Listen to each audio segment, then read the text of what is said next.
Things are really starting to heat up in the T-Mobile and Sprint merger trial. Dish finally gets to come to its day in court, and Charlie Ergen is on testimony. More on that in today's video. All of that starts now.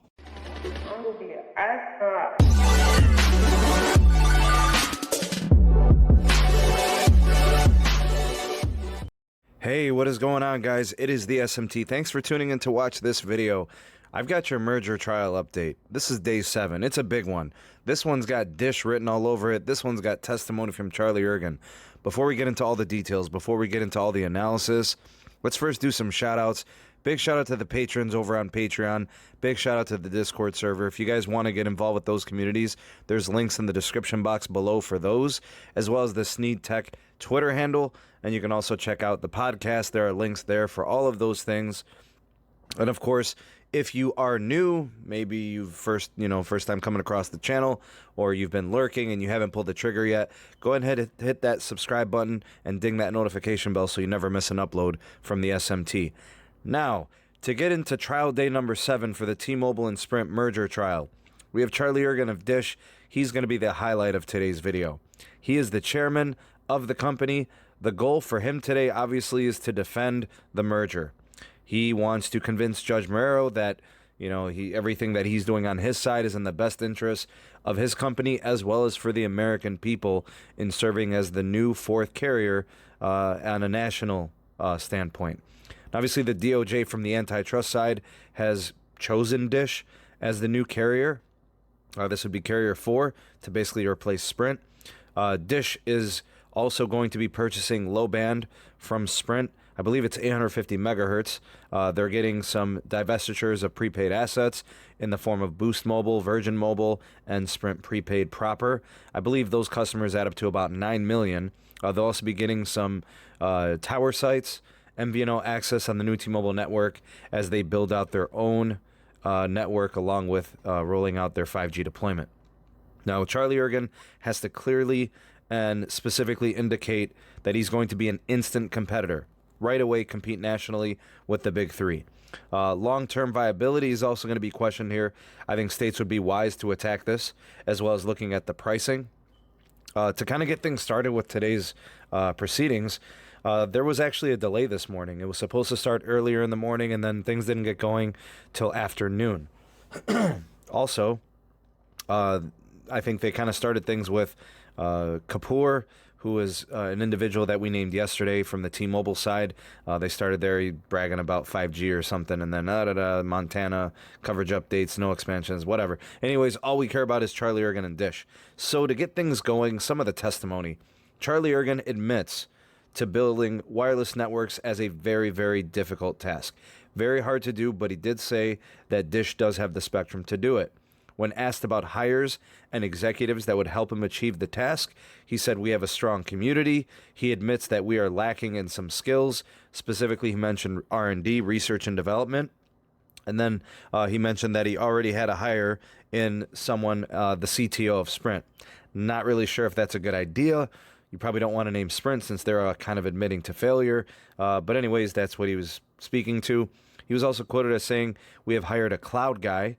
The future is cloud-based computing, cloud-based cores, and network operations."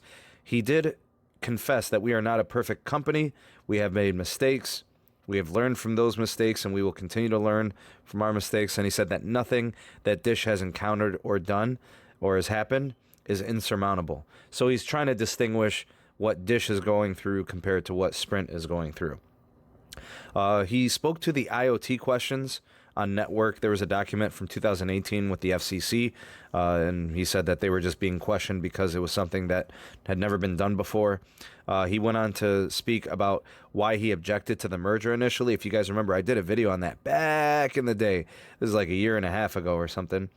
He said he objected to the T-Mobile and Sprint merger initially because he said it wasn't good as constructed. So obviously, as soon as he gets involved, then it's perfect and it's awesome. Anyways, he said the intention of Dish was to always be a 4th carrier. He said trying to get into wireless for the last 10 years was one of their main goals. And he said that the agreement that Dish has in terms of network access was going to be at 100% network capacity for the first 3 years. Obviously, we kind of know some of those details. We know that that network capacity will decrease after those 3 years by a certain percentage. So they will be kind of weaned off of the capacity of access over the course of the following 4 years. The DOJ, he says, made things better for them. He said, we can compete on day one due to the concessions and divestitures. He spoke about devices. This is interesting.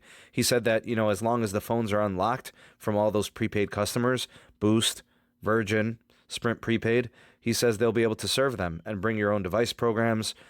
Serving the 9 million customers should be easy enough to do. They can achieve it. He did describe building out wireless networks as being complicated. He said it's like trying to change the wheels on a car while it's driving. Very, very challenging to do.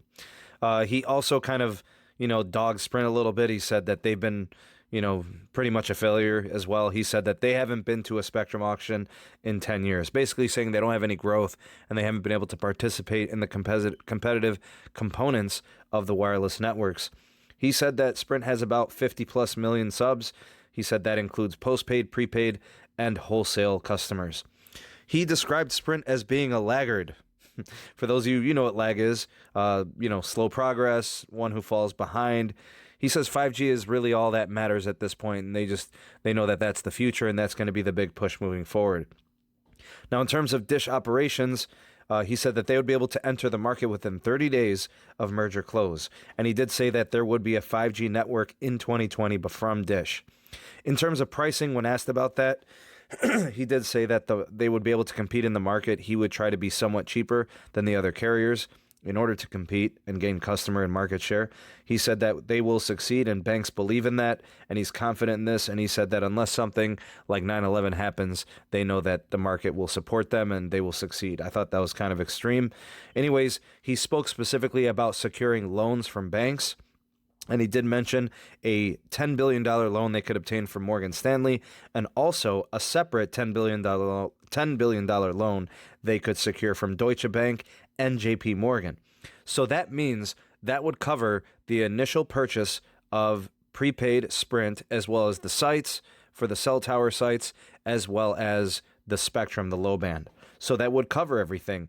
In fact, it would also cover probably the first year, if not maybe the second year or partially the second year of network build out. Now, so far, and I've said this previously, and based on today's testimony, I do not see anything that is helping the block side up to this point. I don't care what anybody tells you. I've been following this thing so closely. There has been no testimony from any side, from any party, from any person that is proving that this block is going to happen. Nothing has changed. Whatever the percentage was that anybody said before the merger block should be the same now. No indications of anything changing. AGs actually, in my opinion, are not doing a good enough job in cross testimony to actually truly grill the merger side. T-Mobile, Sprint, and Charlie Ergen, they haven't done anything to really self-incriminate, or they haven't done anything that has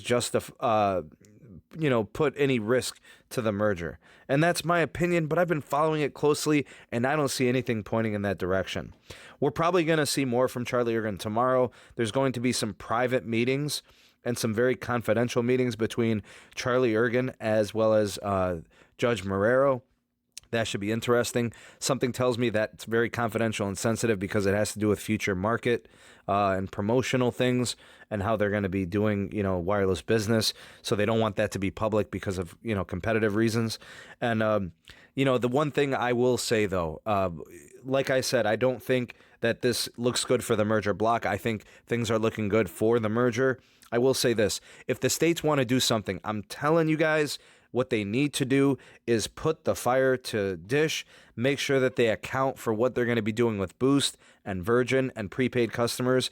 Customers need to be protected on the prepaid side. All indications are is that Charlie is not going to be friendly to low-income, fixed-income, and prepaid customers. He's going to be looking to operate at the highest ARPU possible without considering those people and not serving them and not giving them options.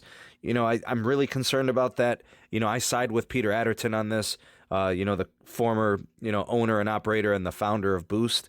I would like to see all of that built into some concessions and agreements because I really do feel like this is going to end up with an agreement of some sort between the states and between the T-Mobile merger. So if they're going to do anything, if they're going to actually protect consumers, that's going to be the best way to do this. Make sure that Dish is set up to be a competitor, force their feet to the fire, force T-Mobile's feet to the fire. That's what they really need to do. Stop wasting time, stop lollygagging. This isn't looking good for them. If they want to do anything, that's what they need to focus on. Hopefully tomorrow we see testimony that completely puts the fire to Charlie Ergen and Dish as a fourth national competitor. You guys let me know what you think in the comment section below. Go ahead and drop me a line. I'd love to hear the pulse of the people, the SMT Nation. Give me your ideas, give me your thoughts, give me your opinions. I'd love to hear from you guys there.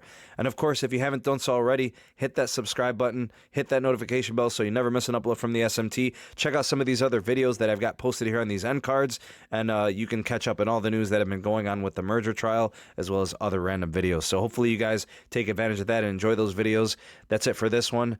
Hope you guys found this video informative and you enjoyed it. I am the SMT, and we will see you guys on the next video. Peace.